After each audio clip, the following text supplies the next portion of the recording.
Good afternoon, fellow Rotarians.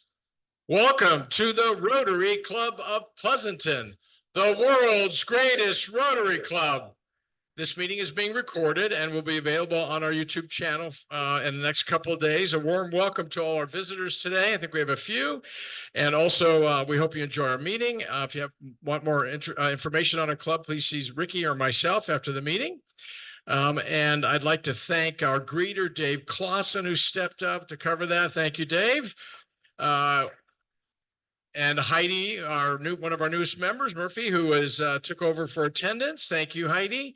And of course, Julio doing the treasury, counting all the money. And of course, Kathy for all her backup work. And then we have Ricky, our wizard. Thank you, Ricky, for all your help. So, Anshu, would you mind with helping me start with the pledge? I pledge allegiance to the flag of the United States of America and to the republic for which it stands, one nation, under God, indivisible, with liberty and justice for all. Thank you, and you may be seated. So, do we have, we're going to pause recording. Do we have any? He has a song for us to kick off our fun part of our meeting. The wizard, Ricky. Hello, fellow Rotarians. Today's song is This Little Light of Mine. And I want you to sing it fine like I know you, kid. Let's go.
All right. That's great.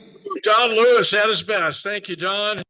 All right. Next, we're going to show a quick video on some folks of ours that are on their way to the International Convention for Rotary. So Ricky's got something queued up for us. Hope you enjoy this. Ideas are built upon hope. On its own, hope is merely a desire. But when we come together,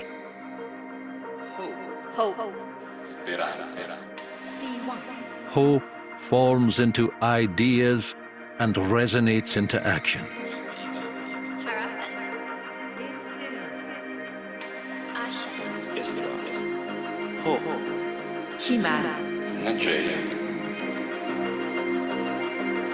Hope is the reason we listen to, learn from, and serve our communities.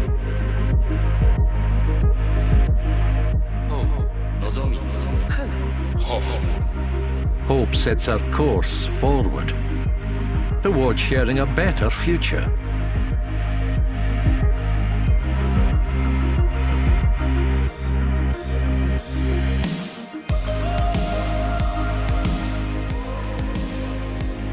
Sharing hope with the world, creating lasting change. Join us at the 2024 International Convention in Singapore.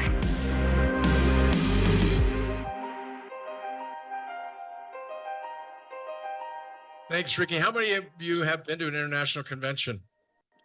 Wow, very good. Just so you know, we've got a few of our Rotarians there. The Harringtons are there, and our president-elect, Jim Hansen. And I think that's it. I don't think I'm missing anybody, and his wife, Judy. So they're representing us. And anyway, the year in 2025, it's going to be in Calgary, Canada. So a little closer, should be a great convention. So keep your eyes peeled for that. So let's see. I don't think we have any visiting Rotarians today, do we? Any out there? No? Okay. How about guests of Rotarians? I know we have a couple in the back. Let me bring a microphone for you. Gary, I don't think you need a mic, but just in case. Come on, man. No hyperbole. This is my number one son, Anton Ferris regularly. Okay. I'm glad you're still number one. That's good. Here you go, Jack. Okay, I brought my number one son, Frank Capilla.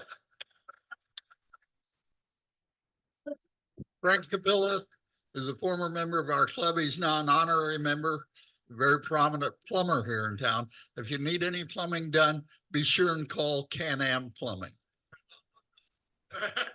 No, don't do that, Jack. Our company does not do service and repair work.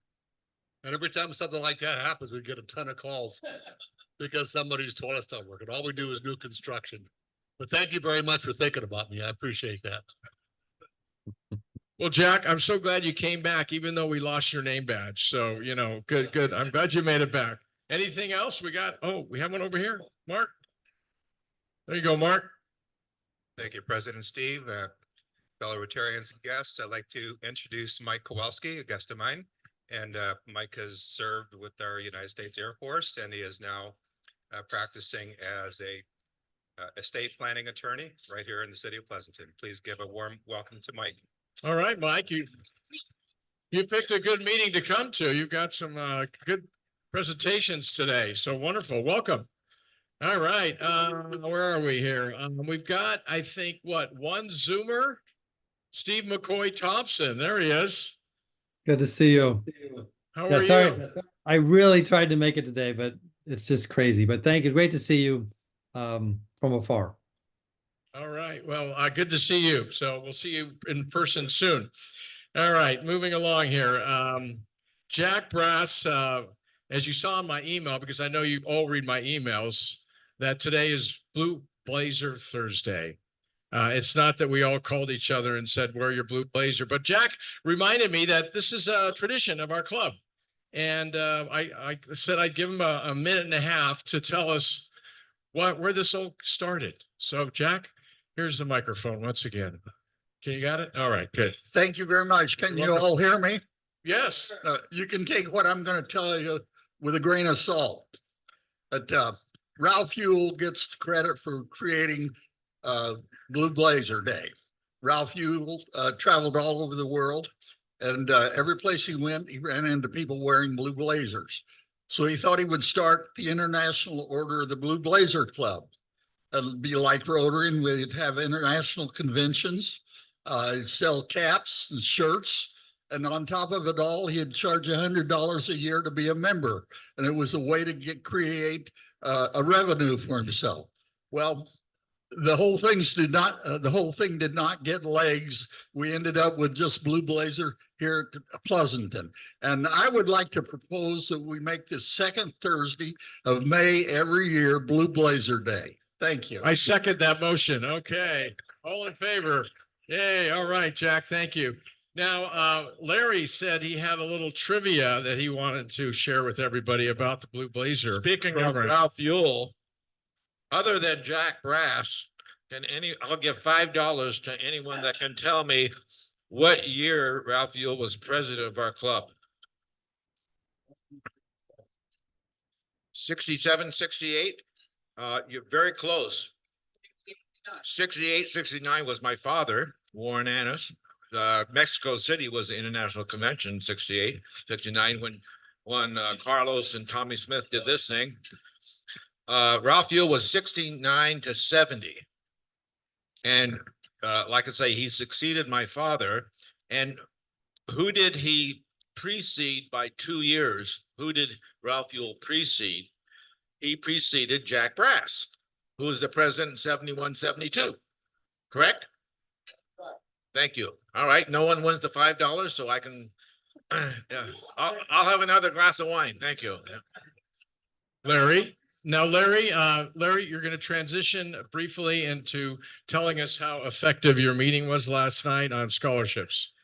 We had a very productive meeting as our first of 2 meetings to award scholarships to worthy students.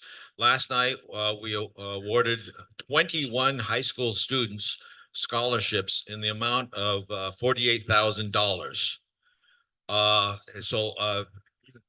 Last year, we awarded $48,000 to 12 students, but since we had so many more this year, we had the same amount to give. So obviously, it was a little less per student on average. In 2 months or a month and a half, we're going to be doing the second step of our scholarships and award current college students for their sophomore, junior, and senior year scholarships that they have applied for. So we have a total of about $93,000 that we're going to give out between last night and at the end of June for the college students. So this is where your money is going. It's going to well-deserving high school and college students. So thank you for your support.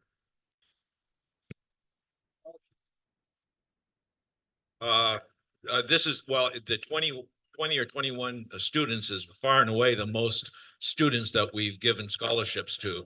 Yeah, the 48,000 is, like I say, is about the same as last year. But yeah, thanks to our marketing team, we have far and away the most potential students that we are giving scholarships to.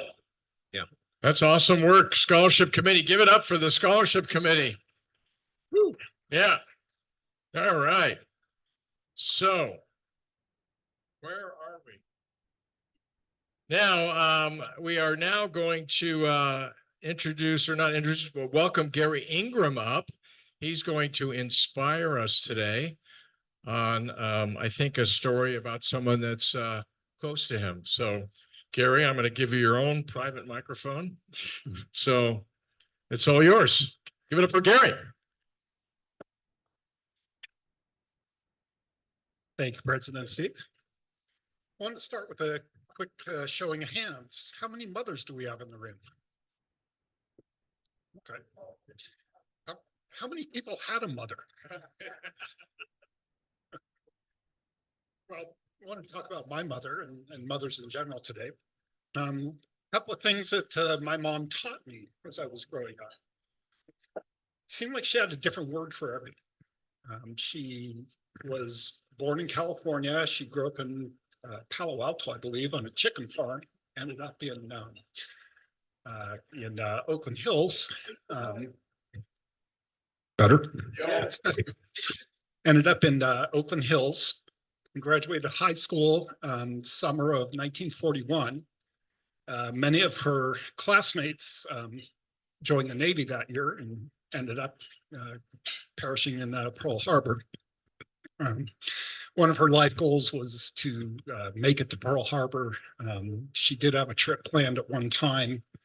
Her friend that she was going with ended up getting sick. They had to cancel the trip last minute. Long story short, she never made it. But I did want to talk about what she taught me today, and she taught me some words. So she would say things like, Gary, when you go to the bathroom, you need to lift the seat, except she didn't call it a seat. She called it a flivver. So I had to lift the flivver. That's what I did growing up. So a flivver, it turns out, was a lot of different things. It was anything that had hinges and would raise. So a car hood, that was a flivver. So I Googled some of these words last night and I learned that she wasn't that far off. A flivver is actually slang for a cheap car. I never knew that. She had another one. After you use the bathroom, you have to twist the floozy. You had to twist the floozy. I'm going to let Larry explain that one. If anybody has any questions about the actual meaning of floozy. The third word, final word she taught me was gollywobbles. Whenever you had a stomach ache, you had the gollywobbles. This one shocked me. When I Googled it last night, there's an old 18th century English term combining the words colic and wobble to collywobbles, which means a stomach ache. So I wanted to finish with a real quick poem by a woman named Holly Giffers. I've never heard of her. I couldn't locate her online anywhere, but the poem was great. It's called Put Up With Me. I'm glad that you're my mother, kind and caring and strong, because surely no one else could have put up with me this long. Happy Mother's Day.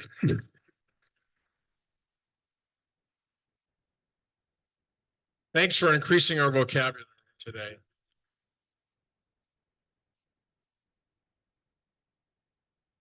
So now, I thought Richard Wilkinson would be here today, but I don't think he made it. But everybody signed up, or several of us are signed up for Rotary Cares, right? Rotary Gives Thanks, which is on Saturday. We're going to meet at the Senior Center at 0900, I think, and then bring some tools and whatnot. It was in his email. So it should be a fun day. It's going to be warm, so bring water. It'll be a great event. So thank you for those that have signed up. I'll be there. Ricky, you'll be there. We've got, I think, 12 scouts that are also joining us. So we're going to get a lot of work done on Saturday. So I just wanted to thank Richard for pulling this together. Unfortunately, he's not here.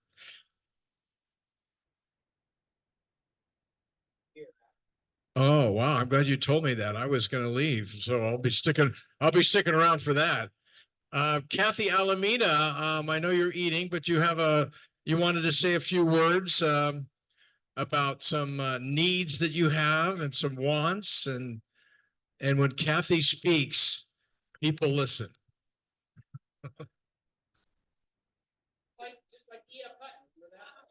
Yeah. You took my thunder on. Okay, that's enough of that.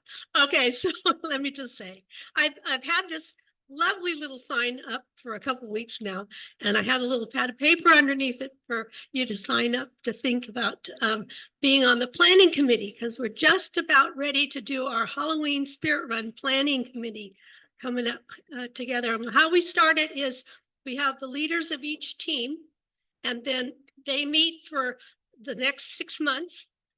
Including this month. And then just closer to the Halloween, we'll have a couple of extra Zoom meetings. But these are the people that are going to control the procedures of how we do the Spirit Run. And we have a couple of openings right now. We have an opening for, we've got, well, Steve got one of them taken care of today. But registration committee, I'm in need of someone to help with registration committee. Dennis isn't going to be able to do it this year. And then training for the day of setup. John Lumen is controlling that subcommittee, but we need someone to help him as a coach. Perfect. Oh, great. That's Bill too. Okay, keep going. I got a couple more. These are called want ads. I don't know if you're old enough, although I was really surprised that Heidi knew what a want ad was. But I have also a request for to train someone to be able to do the treasury. I'm not vacating it at this point, but at 75 years old, you've got to think about your future. So I definitely want to train someone for a year, and then next year they can be hands-on and have that opportunity. The skill set that you need with that is knowing QuickBooks, because we do QuickBooks online for our club, and also having a good skill set with math. It helps.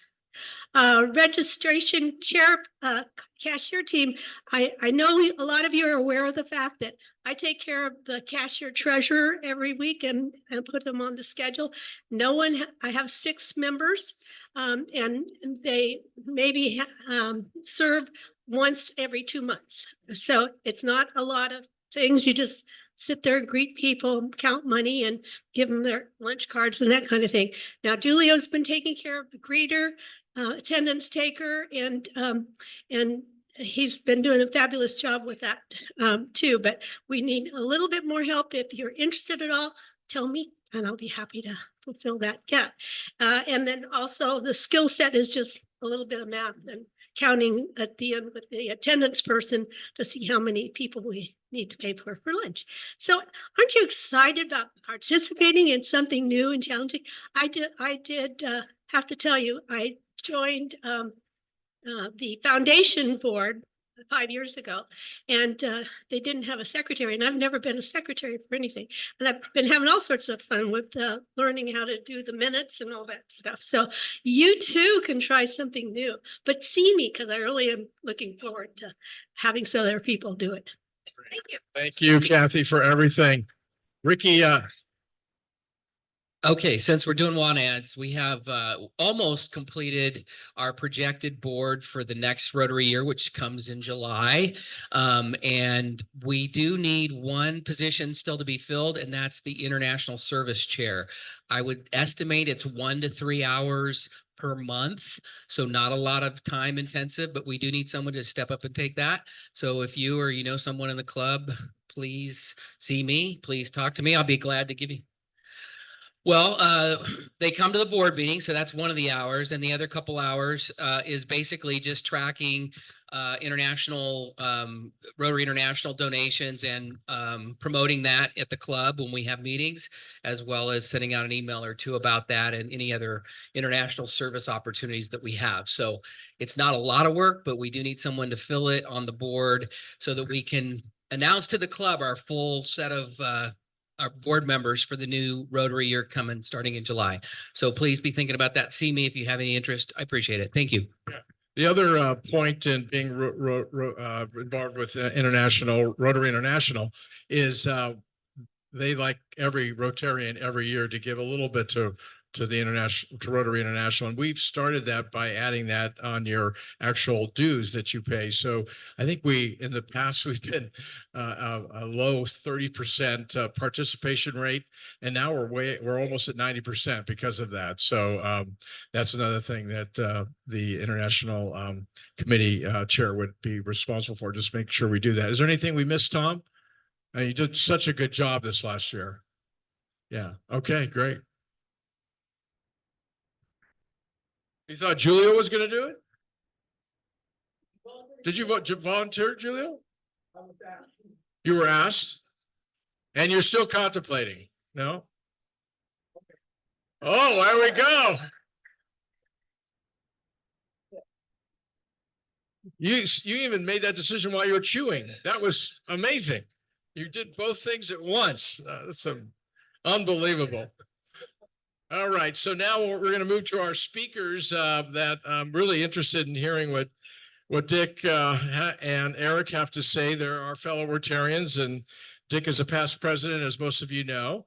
But I think we have a nice fancy PowerPoint that we're going to look at, and hopefully Dick has some good jokes to tell us throughout. No? Okay, do you guys want 2 mics, or are you going to do back and forth, or 1 mic's good? Oh, Eric's the guy. Okay. Give it up for Dick and Eric. To quote one of our longtime friends, hello, fellow Rotarians. Anyway, he's not here today, so it's a lot quieter than it otherwise would have been. Before we get into the talk, first of all, as I look around the room, this is sort of going to be preaching to the choir.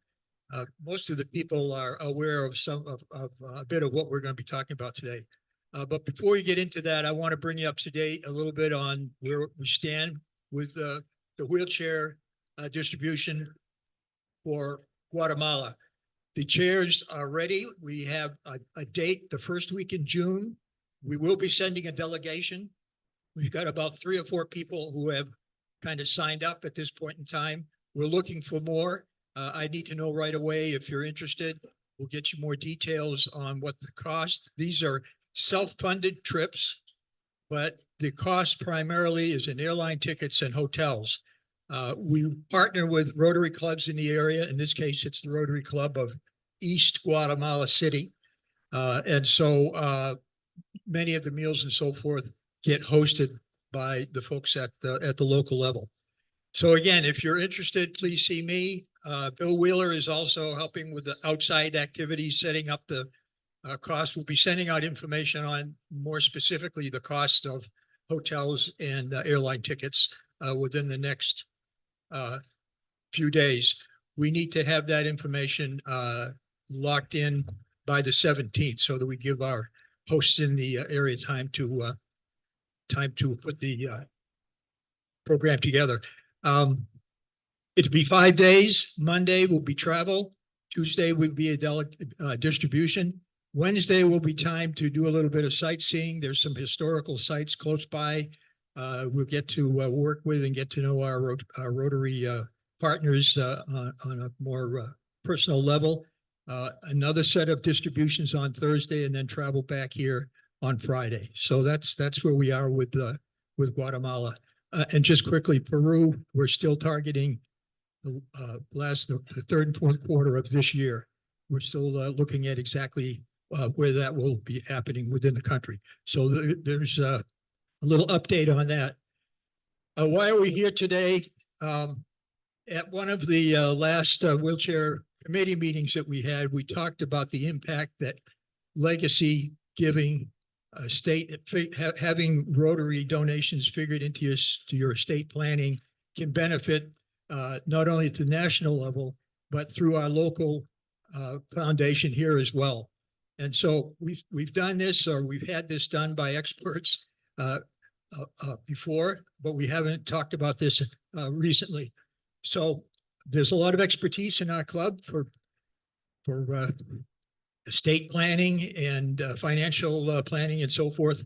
And so again, we're going to talk today about how that can advantage individuals, and most importantly, how it can advantage our Rotary Foundation and our local projects. Everybody in Rotary, we assume, has the thought of giving back as a part of as part of who they are.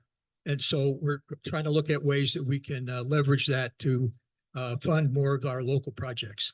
With that, Eric is going to talk through a program that you may have heard some of this before, but we're hopeful it'll kind of shine a light on opportunities and increase our chance of funding projects at this local level. So Eric, thank you. Thank you, Dick. As a matter of fact, I went through our list of Rotarians of the club, and I just counted off, and I estimate that there's probably 15 to 17 of us that could have done this talk. So there's lots of resources out there. And as a matter of fact, it sounds like we've got a guest today that could give this talk. So so let's open it up and just make it interactive. Originally, I was going to just go through it and then hold questions till the end, but let's try and make it interactive. So any questions along the way, let's go ahead and ask them. If we get bogged down, then I may stop it and then we'll wait till the end to take questions. But Ricky, if we can get the slides up. So pretty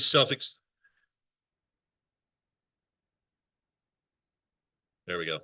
So we wanted to talk, obviously, we're talking to the right group with charitable intent. We want to talk about Rotary giving opportunities, and then we want to talk about donations at death and donations during lifetime. We want to talk about what are some of the vehicles and strategies that could be employed. We want to talk about, are there tax implications and potentially tax savings? So we all know scholarships, wheelchairs, WASH projects, grants to local charities in our community. That's the things that our foundation, our local foundation, is focused on. And of course, if we want to make our donations to Rotary International, we can, branch out and we can, impact the entire world. Next. So we're going to break it up into donations at death. We're talking about adding a charity as a beneficiary to your traditional IRA. amending your trust if you don't already have a charity in your trust, and then charity as a beneficiary of life insurance. Bill Evans gets credit for that one. I showed this to a couple of people and he says, hey, Eric, you don't have that one in there. So thank you to Bill for that. Donations during lifetime. You know, if we do that, is there a way to eliminate capital gain taxes? Can we eliminate income taxes on traditional IRAs or annuity distributions? And then could we lump deductions into a single year to increase tax savings if we wanted to? Next. So these are the things we want to talk about. And when we talk about during lifetime, a direct gift is the one that we're most familiar with and most people use, right? So it's write a check, give it to the charity, it comes out of my bank account. Charitable bequests at death, that would be amending my will or living trust if I don't already have it in there.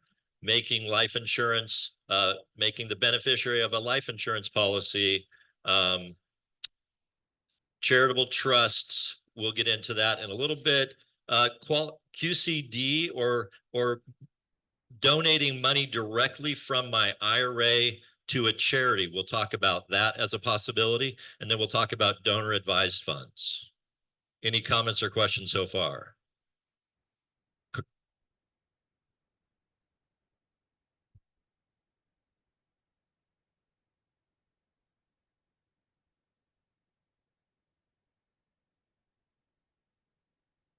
So the question is, if I name the charity as my beneficiary, will my life insurance policy proceeds get taxed? The answer would be no.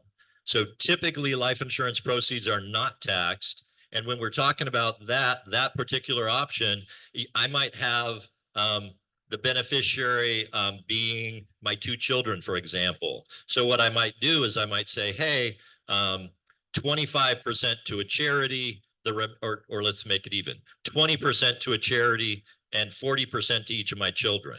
That 20% would then go from the insurance company to the charity, and there would be no income tax implications. Other questions or comments?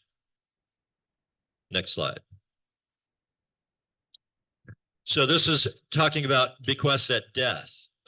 So again, we can amend the living trust, and that's assuming I don't already have it. One of the questions that somebody asked one time was, yeah, but then I'd have to go redo my entire trust, and that's very expensive to do. The reality is I could just do an amendment. You just say, hey, that section that deals with distributions, let's add a portion in there that says, hey, you know, a specific dollar amount to the Rotary Club of Pleasanton Foundation, everything else to be split as, you know, follows. That's all. The only thing I'd have to amend, the attorney drafts that for me. It's, you know, 1 hour a time, you know, 2 hours a times max, I would think. We get it signed, and do we have to have it notarized, Mike? The amendment? Yeah, get it notarized, and now upon my passing, the charity, foundation, Rotary International, whoever, would then get that amount of money, whatever I designated. Questions, comments about that?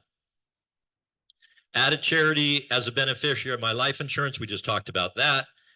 Add a charity as a beneficiary of a traditional IRA. This one I really like. If I leave $100,000 to family members, those family members are going to pay taxes when they pull that out.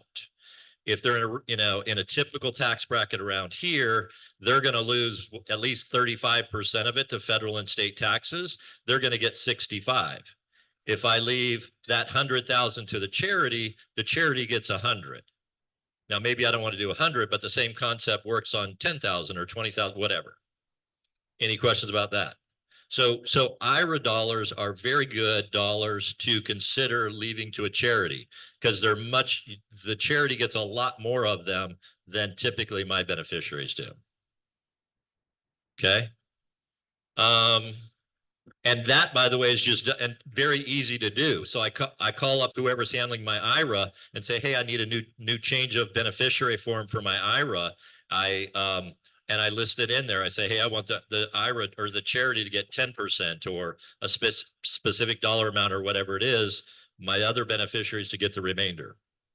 Roth IRA. Do I want to leave a Roth IRA to a charity typically? Question for the crowd.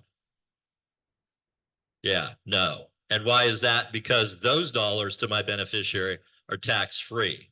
So my beneficiary is going to get all of those dollars and get them tax-free. And in fact, might even be able to delay them beyond my passing for another 10 years and get those earnings tax-free. So typically Roth IRA, I'm not going to leave to the charity. Next. So now we get into what about if I want to make some gifts during my lifetime? So we've got a investment account. We have 3 stocks up there at the top with gains in it built in. So this one has an 80% gain, 75, 93%. You can see it right there. I also own a couple of bond funds. Bonds haven't been so great recently. I've got some losses there. And then I've got this other asset that really hasn't done anything. So now my question is, if I was to give that break-even asset to a charity, does it do me any good from a tax standpoint? The answer is no. So I probably would not give that asset to a charity. If I was going to give an asset to a charity, would I give the bonds? I see Matt shaking his head no. Anybody else? Yeah, we're not going to give what we're going to do there is we're going to sell those first, take the tax loss on my tax return, and then we're going to donate some of the cash if that was the only thing I had to choose from. But now we get up to the top here. Let's use the Apple stock as an example. 93% of that's capital gain. So if I said, hey, I want to reduce my exposure to Apple stock, if I was to sell it to get the cash and then I was going to use the cash to give to a charity, I'd owe out of a $10,000 for every $10,000, I'd have a $9,250 capital gain. Okay. Alternatively, I give $10,000 worth of stock to the charity. They get the 10,000. They don't have capital gain taxes. They're not subject to tax. They get the entire 10,000, no tax liability. I didn't have to pay the $9,250 in taxes. If I want to, I take the 10,000 I have sitting in my bank account and I go buy some other asset. I've now effectively diversified out of Apple stock a little bit. The charity has the $10,000, and I avoided paying that tax liability. Questions, comments about that? Next slide. So here we have what we call a QCD. So this is where I say, and by the way, I have to be over 70 and a half to do this. Okay. But if everybody in the room, right?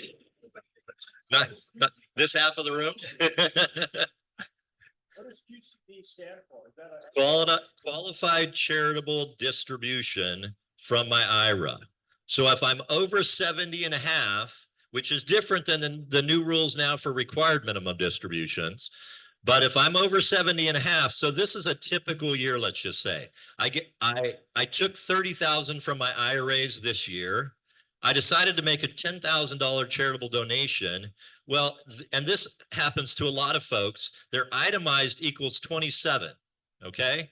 But they have a standard deduction of 30,700. It depends on a number of factors, but let's just use that. What we see is that this itemized is below my standard.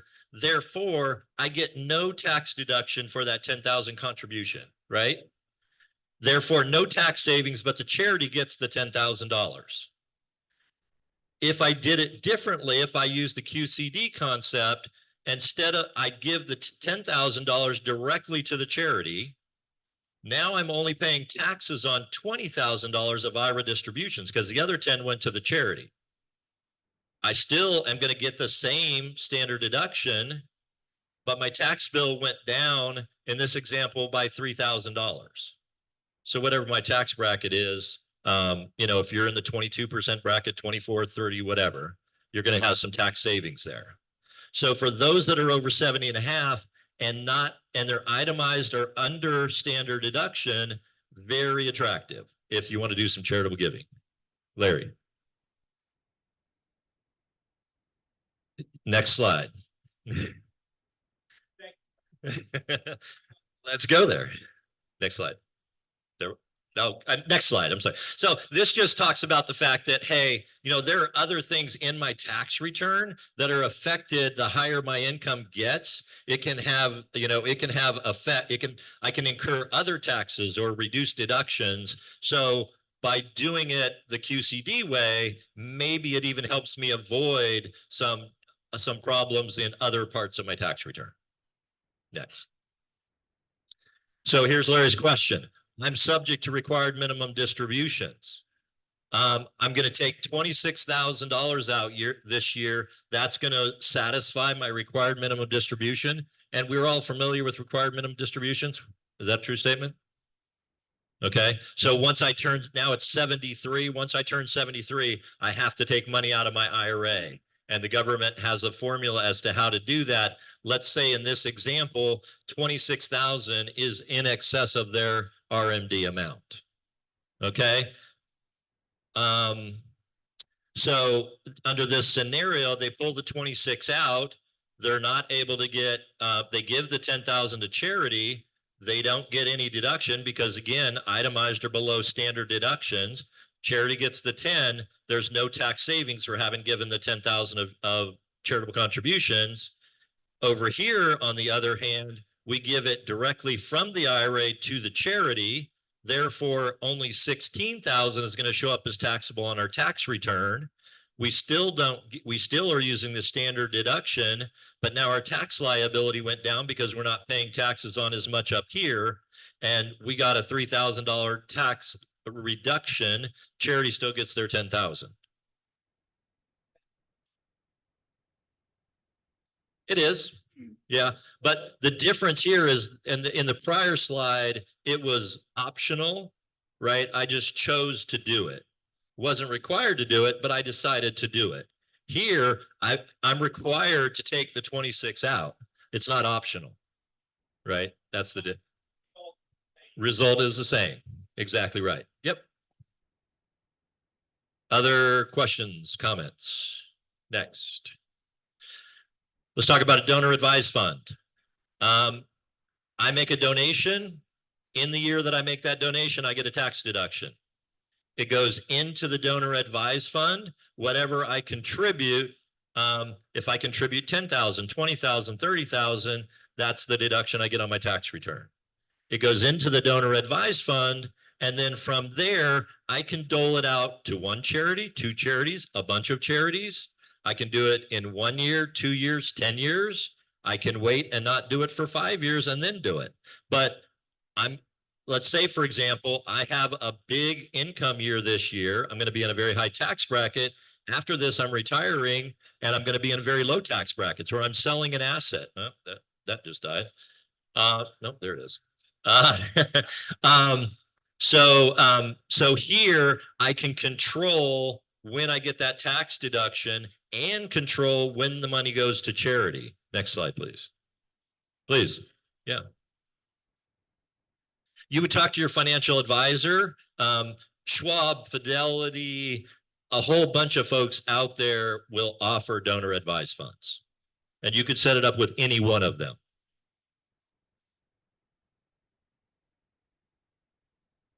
It's set up in a specific manner to qualify to be able to do that.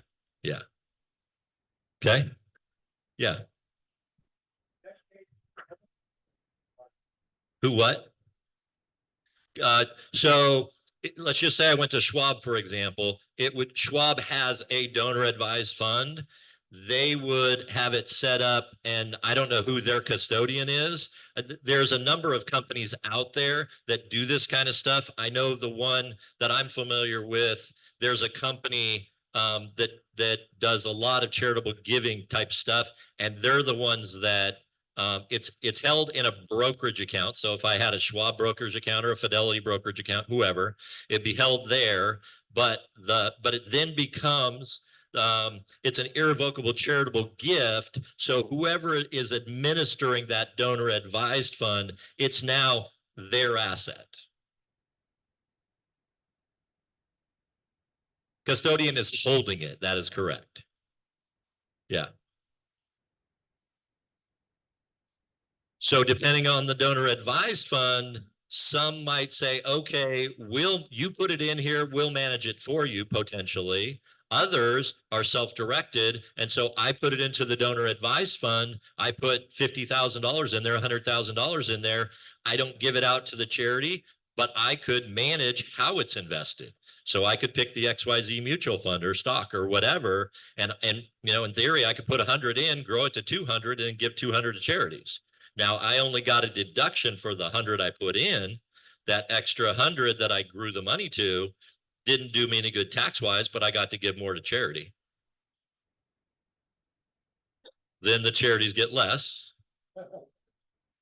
They don't take my tax benefits back. Yeah. And important, the second bullet point there. So I, as the donor to the donor advised fund, then I can't make them give the money to the charity and whichever charity I want, but I can suggest it. And typically the ones that you're going to use, as long as it's a qualified 501c3 within the United States, typically they're going to be okay with making that donation and they would follow your suggestion. Next. Oh, let's go back one second. Down at the bottom there. So in theory, I could fund this with cash, right? So I could write a check for $50,000 or $100,000. I could also, going back to our example of the stock, I could donate that Apple stock to the donor advised fund, 50,000, 100,000, whatever I want to do. I don't pay taxes on the capital gain. I get $100,000 charitable donation and deduction as long as it doesn't exceed 30% of my AGI on my tax return. Next. So here's the numbers. So typical year, again, my itemized, I'm given 10,000 a year is what I typically do year in and year out. It's below my standard deduction. The charity gets $10,000. I get no tax deduction for having put $10,000 donation, right? Typical. I say, hey, why don't I use a donor advised fund? I'll put $30,000 in this year instead of 10, put it in the donor advised fund. Now my itemized deductions are 47. My standard was 29. So in fact, I am going to itemize my deductions and get some additional deductions there. I give 10,000 for the next 3 years from the donor advised fund to my charities. And I get a tax savings of roughly $4,600 this year. Still just giving them $10,000 a year to the charities. But then in the next 2 years, my donations are not going to come from my checkbook. They're going to come from the donor advised fund. Questions about that? Next. So charitable trusts, next. So charitable remainder trust, if I have a highly appreciated asset, a piece of real estate, for example, and I would really like to stop being a landlord, but I don't want to, pay the taxes on selling it because there's a huge capital gain. I could use some type of charitable remainder trust, donate the real estate to the trust, say that I want income for my life and my spouse's life. The real estate gets sold inside the trust, no tax liability. They start paying me out an income for life. When we're both gone, whatever's left over goes to the charity. Next. And this is the reverse. I want my income to go to the charity for a while, and then down the road, what's left of the asset comes to me or to my beneficiaries, me or my beneficiaries. Next. So charitable giving can be done at death. It can be done during our lifetime. We talked about the ways that it can be done. Next. And that's, I guess, my comments. You all can read it as well as I can say it. So I'll just say, wouldn't that be great? Thank you so much. It's on? Am I on? I can't be off. No, your mic's on. Oh, okay, good. I'm glad it's on. Eric, thank you so much. Everybody, I hope that you learned some new things. I hope you consider Rotary and the Rotary Foundation in your estate planning. And we look forward to having you do that so that we can advance our programs and do more good work. So again, Eric, excellent job. Thank you so much. Let's hear it for Eric. Yes, Gary.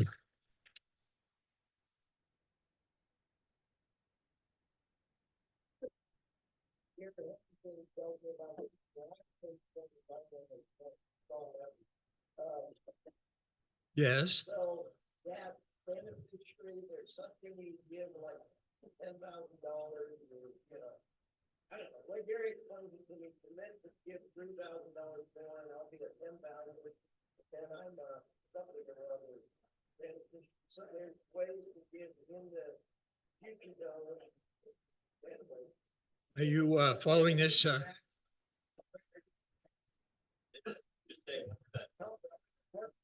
what are they? Benefactor, or anyway, the benefactor is one thing you can plan to estate when you die, and then there's other amounts to get you further down the line for the goal. We have lots of expertise in this club, Gary. I suggest you contact one of them and have that conversation, and they will help you understand that. Simple terms that the president does, damage or anything. Yeah, fair enough. All right, again, thank you so much, Mr. President. Thank you, Dick.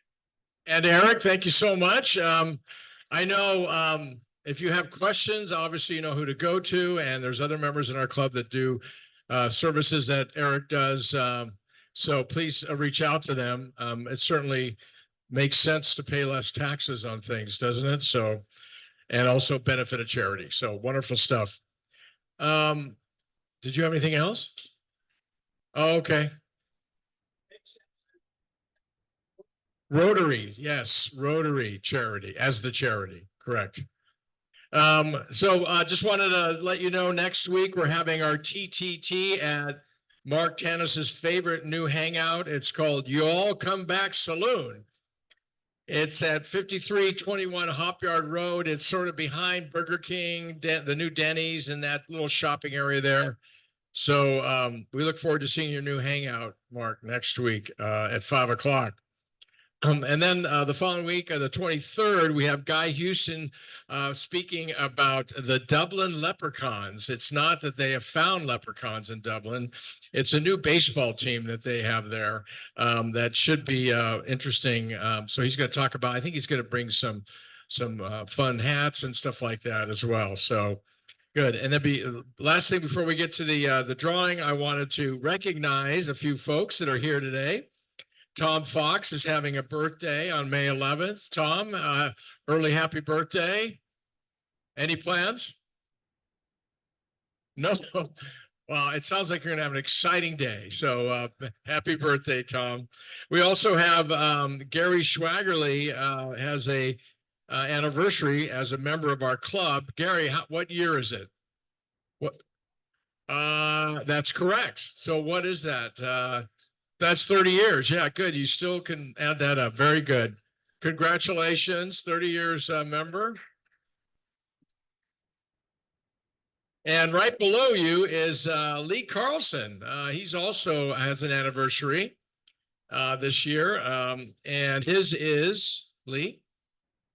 1999. Very good. 25 years. So I just thought I'd bring attention to that. So thank you for your contributions and all you've done for our club. So let's do the opportunity drawing. Julio's ready to go. What do we got? $80. All right. And Bill Burke's here. So that, there we go. 2 tickets. Let's get the first one. Well, I don't like that one. Let's get this one right here. All right, last 4 numbers, 4358, 4358. Oh, right. Heidi. Okay, Heidi. Got to get the red chip.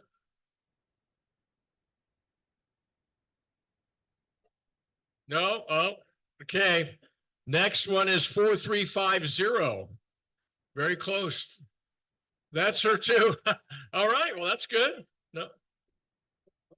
Okay, you looking for that red chip? Can you feel it? Yeah.